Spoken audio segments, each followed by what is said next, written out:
mau ku hidup bagi dunia ini lagi.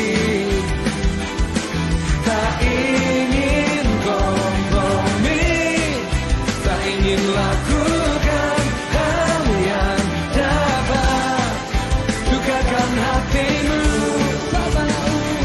Tak mau ku hidup di luar tutur kata firman-Mu yang telah bebaskanku.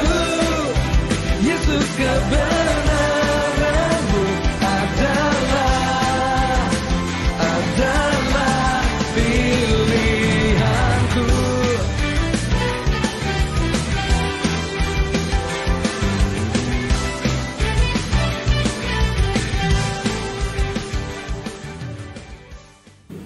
Dalam nama Bapa dan Putra dan Roh Kudus. Amin.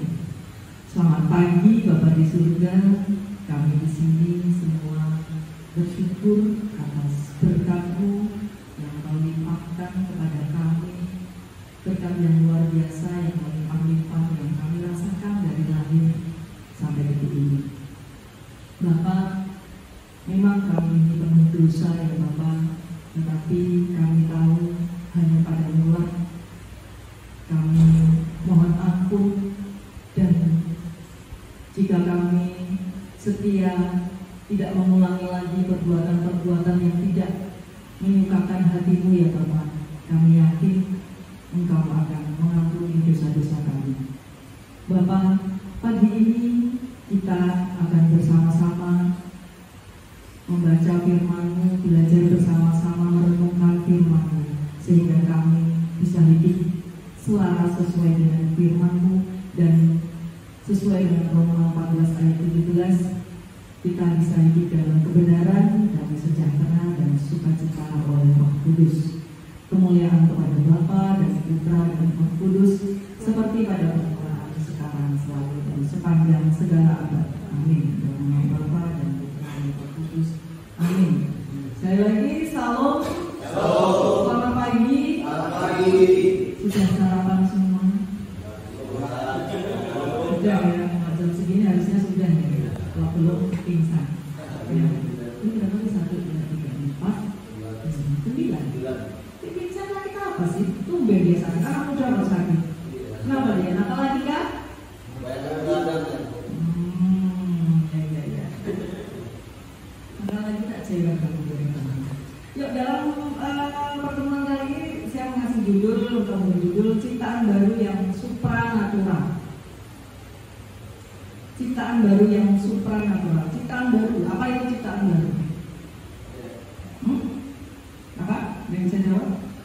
Ciptaan baru adalah, kita lihat di 2 Korintus 5 ayat 17.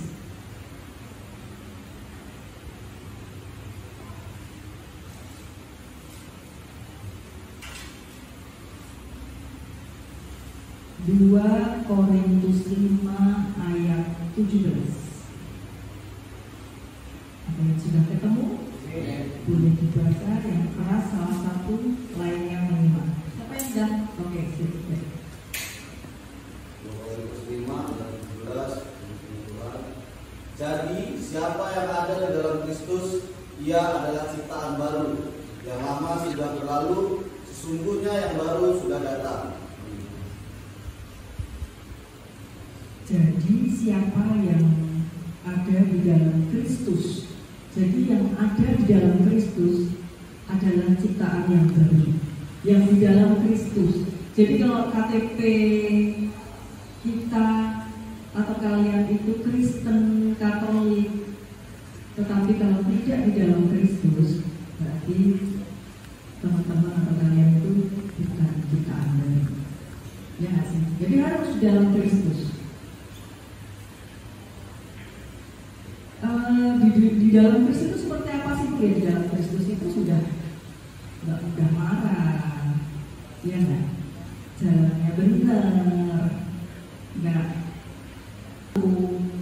tidak bisa membentengi dirinya sendiri gitu loh. Misalnya kalau saya ya ketemu bersama ibu-ibu lah ya di acara apa kantor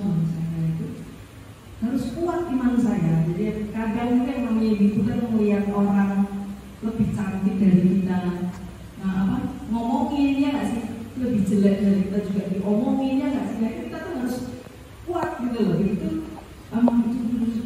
nggak sih,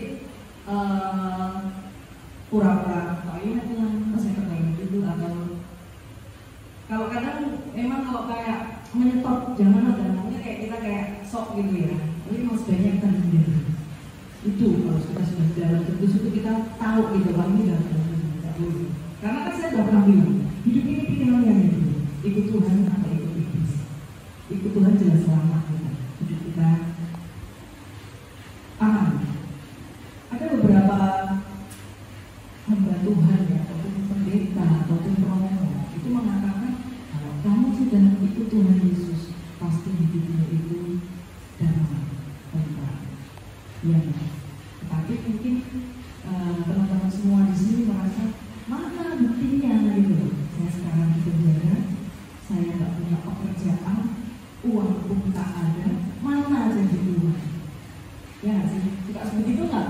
Kepikiran mana ini? Saya udah ikut Tuhan loh ini, kok nggak punya, mau pengen makan enak, susah, buat makannya yang ada di sini aja. Mana ini jadi Tuhan? Kenapa sih bisa seperti itu? Anak-anak Tuhan tidak merasakan berkatnya Tuhan. Itu karena kita ini tidak mau meninggalkan cara hidupnya yang lama itu, kita nggak mau meninggalkan gitu. Jadi masih campur.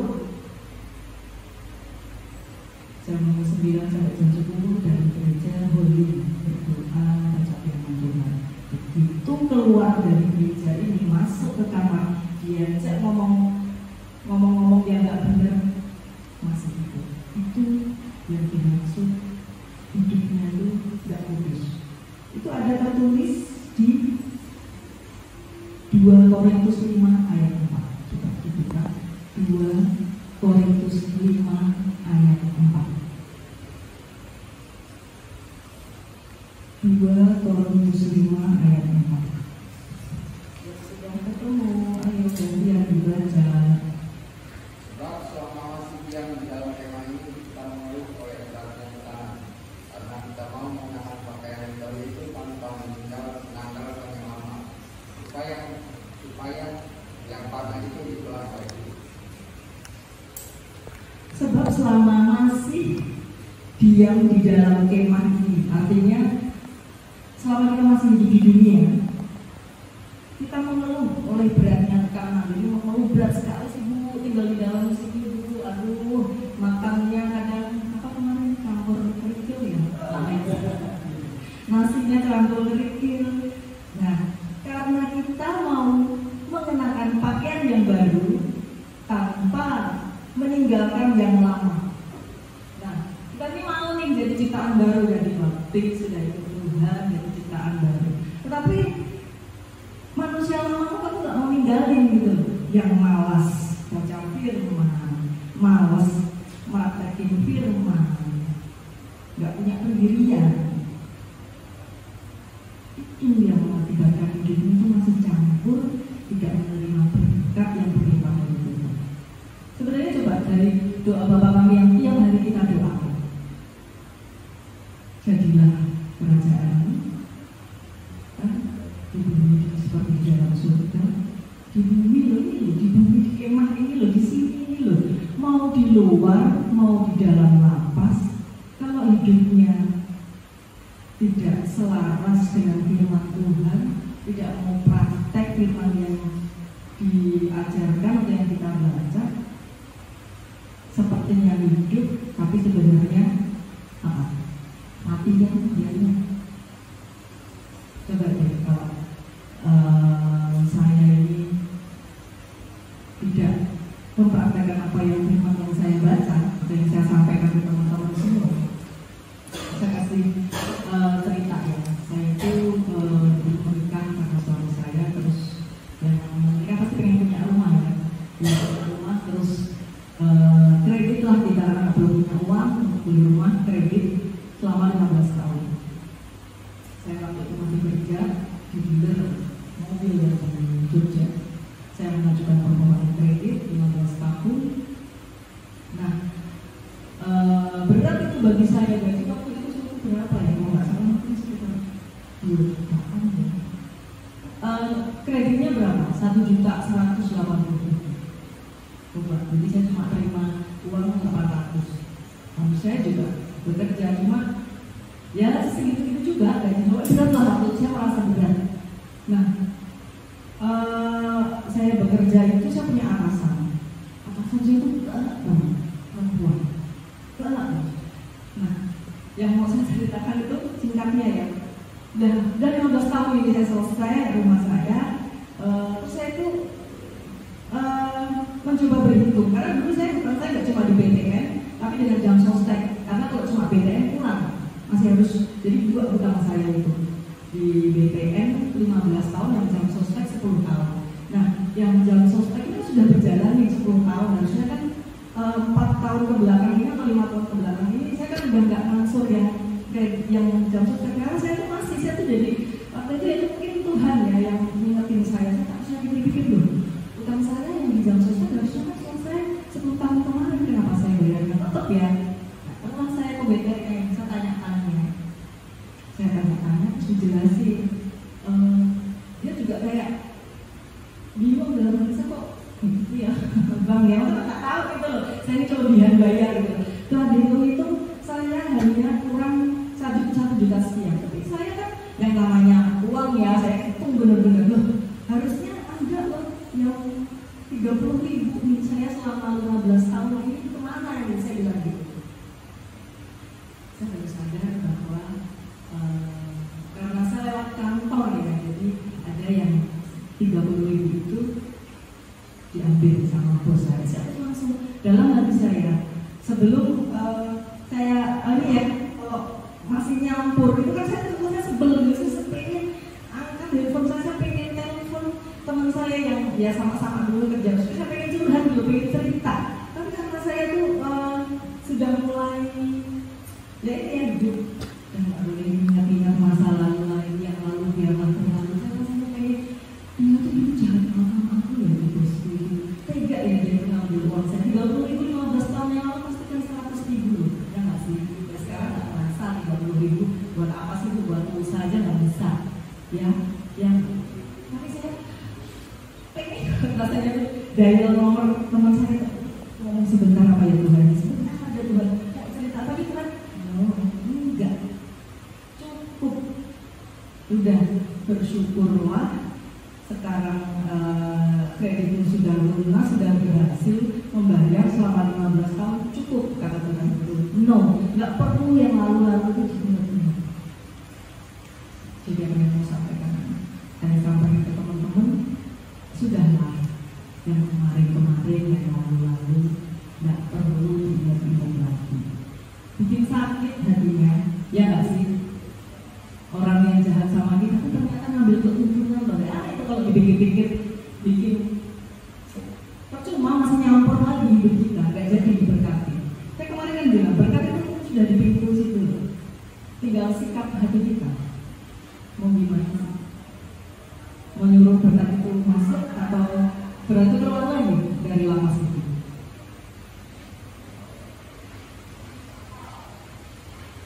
Jalani saja di dalam sini dengan sukacita lah di kemah ini. Seperti yang saya bilang tadi, saya ulangi lagi, mau di luar mau di dalam, kalau kamu itu nggak dekat sama Tuhan, kalau teman-teman ini malas praktek firman Tuhan, lakukan saja ya, mau uangnya banyak, mau nggak punya uang, kalau hatinya nggak dekat itu udah ya nggak sih. Kayak kemarin saya bilang waktu hari raya, makan enak-enak di luar di sini mungkin enggak, tapi sama aja kalau nggak jaga makanan juga jadinya sakit. Yang enggak, baliknya nggak enak lagi. Jadi kalau mau menerima berkat, caranya gimana Bu dapat berkat? Tapi saya di sini nggak kerja loh Bu, caranya gimana? Bagi Tuhan nggak ada yang mustahil. Kamu di sini berdoa, hidup kudus, nggak nyampur pakaian yang lama yang baru, nggak bareng-bareng kamu pakai pakaian yang baru aja yang kamu pakai. Malaikat Tuhan itu menggerakkan orang-orang di luar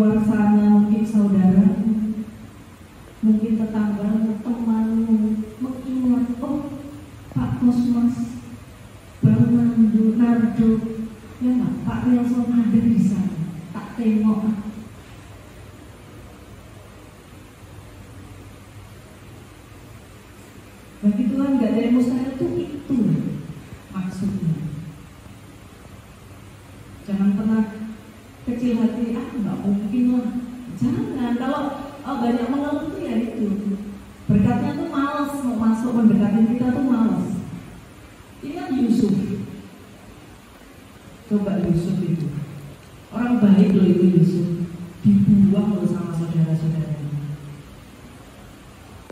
Tahu kan ya cerita Yusuf itu yang kan itu dibuang loh sama saudara-saudaranya.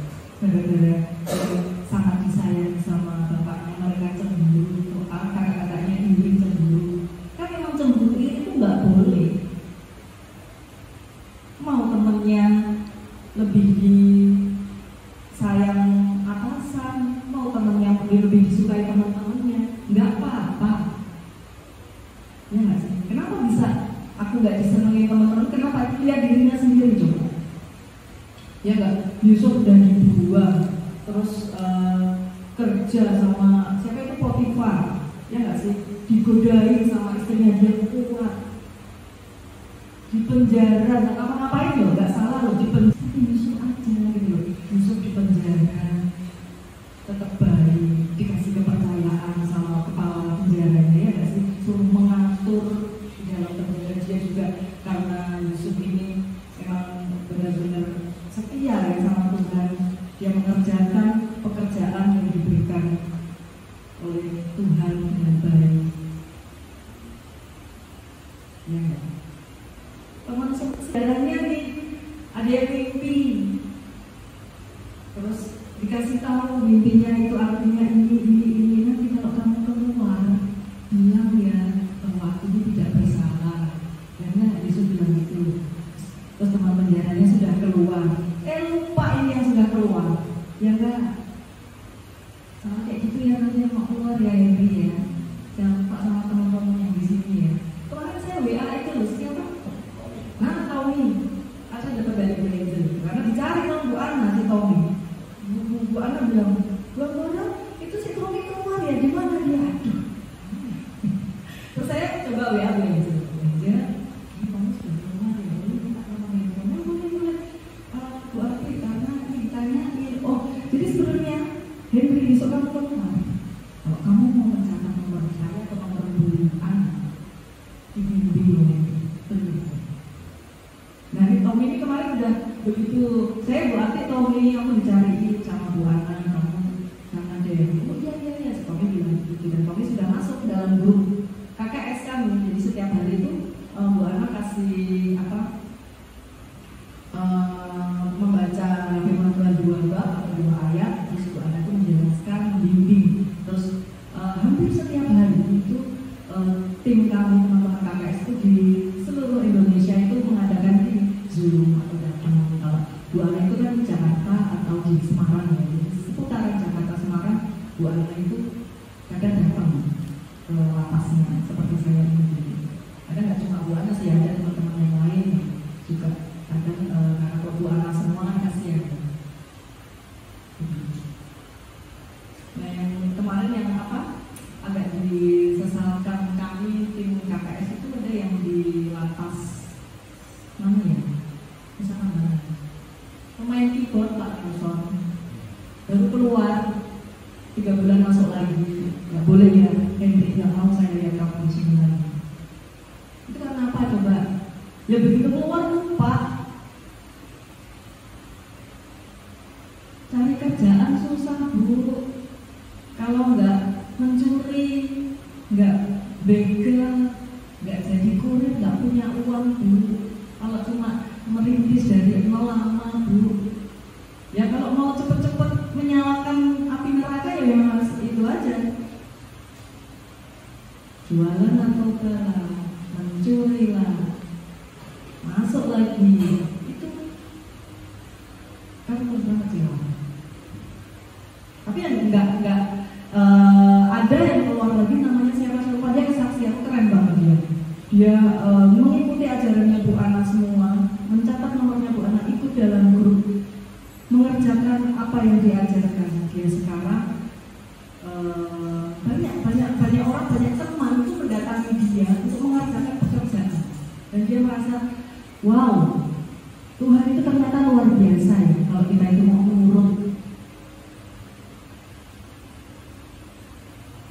nurut sesuai jalan Tuhan. Dia sampai apa ya? Saya ini yang mantan narapidana ternyata teman saya kan yang percaya ya.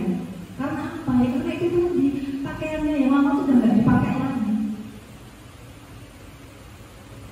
Jadi dia karena keluar, ada beberapa teman yang masih mengajak, ayo datang ke sini, ke kafe mana, ada nih punya barang ini A, B, C, D, dia cerita gitu. Dia nggak mau. Dia yang sudah tidak sesuai firman Tuhan, dia nggak mau. Tidak, dia bilang, saya berani mengatakan tidak itu. Seperti kata mengamalkan narapidana di ucapan itu. Saya berani mengatakan tidak untuk hal-hal yang tidak sesuai dengan firman Tuhan. Walaupun itu kata dia kan gratis. Udah, kamu kan udah lama di sana, di dalam. Terus inilah kamu datanglah ke kafe ini ditunggu ya enggak. Dia tetap manut sama ajarannya Bu Ana untuk selalu membaca firman Tuhan, berdoa, mempraktekkan apa yang dibacanya. Bahkan dia merasa sekarang kewalahan dengan pekerjaan-pekerjaan yang dikasihkan temannya ke dia ngurusin catering lah, apa. Makanya jangan berkecil hati. Di sini itu tempatnya apa? Berdoa dan belajar katanya kemarin di sini, ya nggak? Belajar yang pinter lah, ya nggak sih? Belajar yang pinter, keluar dari sini sudah punya bekal. Jangan takut nanti dibilang, wah mantan enggak, kenyataannya itu yang dari lapas itu, lapas mana Pusaka Malang enggak juga. Dan balik lagi kenapa? Ya balik lagi karena dia masih mungkin ditawarin, ayo ke sini, ada barang enak, murah, nggak bayar, gratis, mau. Dia masuk lagi lah, ya nggak sih? Kok tadi saya bilang hanya dua pilihan hidup ini, ikut Tuhan atau ikut iblis. Ya, janganlah menyamakan api neraka diri sendiri, jangan. Benar nggak sih kalau itu iblis itu enggak loh? Kita itu secara mandiri menyerahkan api neraka ke diri kita loh, ya nggak? Jangan kasih kerjaan, nggak mau kasih kerjaan iblis, ya nggak? Diri kita sendiri mau menyerahkan, melakukan hal-hal yang di luar firman Tuhan.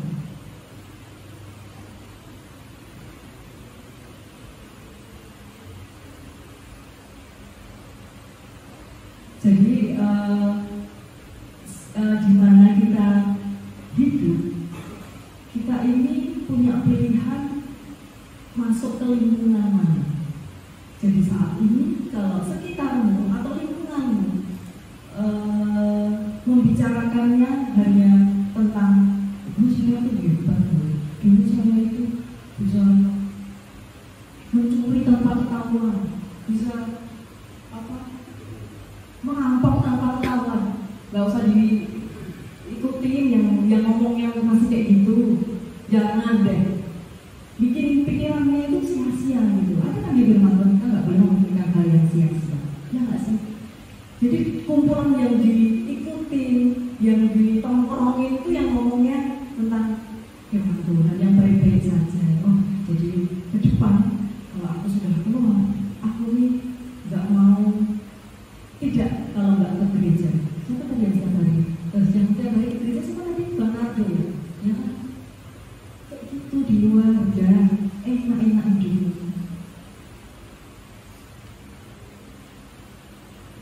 Coba kalau saya masih menjadi manusia, bisa aja saya sakit hati sedikit, saya mau bunuh. Ya nggak? Saya mungkin sebel sama saya itu ngomongnya kok enak banget sih. Saya mau bunuh, itu bisa aja. Tapi kita punya harus iman yang kuat. Sakit hati itu, saya semalam itu tumben ya mau bisa tidur tuh malam jam 1:30 mungkin ya. Karena biasanya suami saya itu pulang kerja jam 9 udah tidur, dia capek tidur karena dia hari itu cuti. Dia hari itu jadi kan bisa tidur malam. Dia mau kita ngobrol sampai lama itu ngomongin 6 tahun lagi suami saya sudah pensiun. Kedepannya gimana nih? Kita ngobrol sampai panjang sampai lebar. Akhirnya ada kata sepakat itu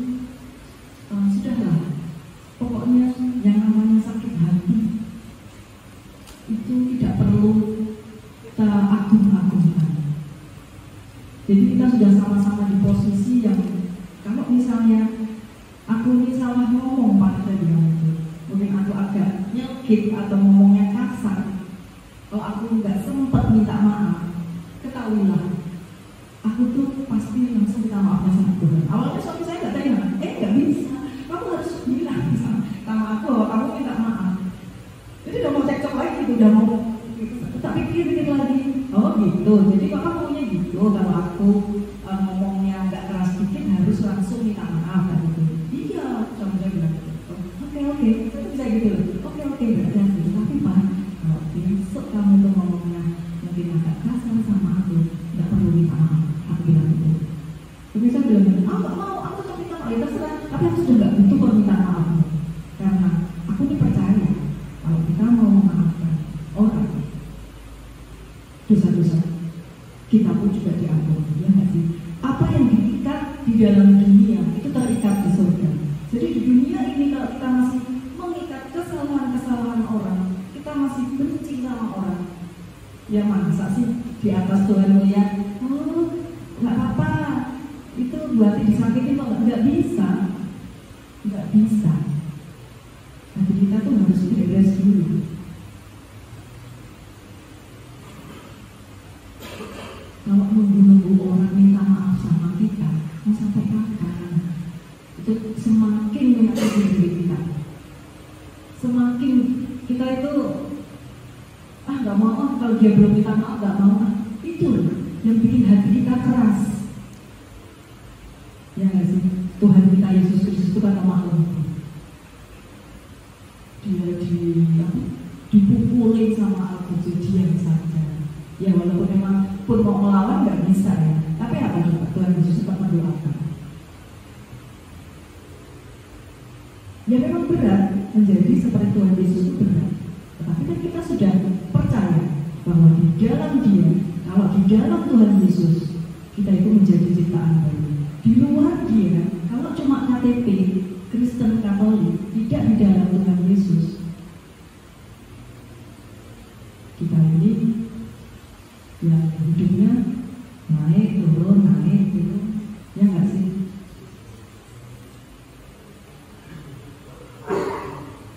Jadi istilah hari-harimu di sini memang walaupun membosankan, kumpulnya yang teman-teman yang enak-enak aja lah, jangan ngomongin yang nggak benar, dan ya kan nggak enak buat ngobrol kok, maksudnya holy terus, ya kenyataannya kayak gitu tuh. Pikiranmu itu kan yang membawa hidupmu, yang nggak sih dari Amsal. Apa yang kamu pikirkan? Kamu pikirannya negatif, ya negatif terus. Pikiranmu jorok, mau cabul, ya pikiranmu tuh hanya kayak gitu terus. Padahal kan kita tuh harus suci, kudus, tahir supaya bisa naik ke gunung Tuhan. Ada yang dimaksudkan. Naik gunung Tuhan itu apa sih? Berarti naik gunung Tuhan ya kita doa, setiap kita makan, pasti kita bebas. Kuncinya apa? Kuncinya kita itu sabar, doa terus. Ya saya itu udah doa, tapi belum dikabulkan juga ya Bu Ari. Jangan-jangan doamu itu hanya mau kamu habiskan, mau kamu puas-puasin, mau bikin kamu sombong. Ya Tuhan nggak ngabulin lah, ya nggak sih? Nggak perlu yang tinggi-tinggi, mau dilihat orang keren, bagus, tapi kamu jalan pintas, kamu aja, kamu merugikan keluargamu, kasihan kan keluargamu. Jangan memikirkan dirimu sendiri. Mungkin kan enak ya dilihat orang mobilnya bagus, rumahnya bagus, pakaiannya bagus. Tapi kamu nggak kerja, mana ada? Nggak kerja, punya barang bagus, punya mobil bagus, ya pasti jalan pintas. Jalan pintas itu siapa? Ya iblis itu. Pilihan hidup, juga balik ke situ lagi. Balik muter-muter ke situ doang kok sebenarnya hidup itu. Ya nggak sih? Kamu tinggal mau ikut siapa gitu. Pokoknya itu harus sadar. Begitu bangun pagi berdoa, Tuhan, biarlah Roh Kudus selalu dalam diriku. Ingatkan aku Tuhan. Memang si iblis itu kan ya sekitar kita sih Ya, mana nih? Kupingnya tak tutupin aja, pikirannya tak kasih pikiran lain aja, nggak usah dengerin Bu Ati gitu iblis.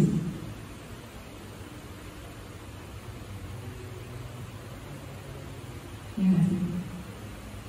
Ada yang mau ditanyakan? Ada yang mau tanya enggak? Ada yang sakit nggak selain Vincent?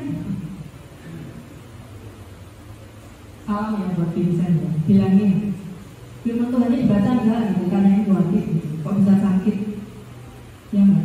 Loh, Mazmur 92 orang tuh nggak bakal sakit kalau sesuai ajaran firman Tuhan. Sampai tua pun masih segar. Ya kan? Ayo, pernah nggak ajarin itu toh? Kalau saya tuh sangat-sangat meyakini bahwa semalam ngobrol sama suami saya gini. Dulu kita anak-anak mah, sekarang kita sudah dewasa punya anak-anak. Besok lagi kita balik seperti anak-anak kalau tua. Kalau saya bilang enggak mau saya besok tua kembali seperti anak-anak yang mudah marah. Ya nggak sih? Nggak ditengok anak-anaknya marah. Ya nggak sih, anaknya mungkin lupa setelah bekerja, lupa sama kita marah. Orang tua kan kayak gitu. Itu karena apa coba saya bertanya? Karena dia tidak membaca firman Tuhan dan tidak mau mempraktekkan.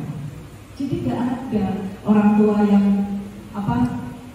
selalu mengharapkan anaknya selalu memperhatikan, terus kalau diperhatikan marah, anak-anak orang tua balik seperti anak-anak. No, itu orang tua yang tidak membaca firman Tuhan. Itu saya udah, jadi sama saya, oh gitu yang lain. Ya jadi besok kita tua, udah kita makanya sehat, harus sehat. Caranya sehat itu apa? Ya baca firman Tuhan, menghindari makanan-makanan yang sudah tidak boleh kita konsumsi, olahraga.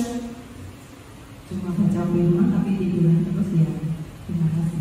Ya enggak, kita tetap harus keluar, kita harus menyampaikan kabar gembira ini bahwa Tuhan Yesus itu juru selamat kita. Kalau cuma buat diri kita sendiri ya, dapat dari saya nih firman Tuhan yang tadi yang 2 Korintus 5 ayat 4 yang tidak boleh pakaian lama nggak boleh dipakai lagi. Itu kalau cuma buat kamu doang, ya besok misalnya kamu mau masuk surga itu cuma di halamannya doang. Tapi kalau kamu mau menyampaikan ke yang lain yang belum tahu, loh masuk surga nggak cuma di halaman, masuk juga. Ya, sampaikan kabar gembira ini ke semua orang, jangan buat diri kita sendiri. Makanya yuk beresin hati kita ini, diri kita ini beresin, selesaikan. Yang pernah menyakiti itu sudah lupakan, nggak apa-apa. Bukankah semua itu tercatat? Saya di sini hari ini tanggal 1 Juni tercatat saya yakin. Sama Tuhan itu ada catatannya, oh buat ibu saya itu sewa ini selepas mengunjungi teman-teman. Bukankah datang ke lapas itu juga mengunjungi Tuhan? Saat aku tidak mempunyai pakaian, kau memberiku pakaian. Saat aku di dalam perjalanan, kau mengunjungi aku. Ya enggak? Jadi saya tolong ya, Koheri yang bulan ini keluar, pastikan jangan mau ikut iblis, pastikan ikut Tuhan Yesus saja, supaya berkat itu melimpah-limpah karena atas ini. Demikian, terima kasih, Tuhan memberkati.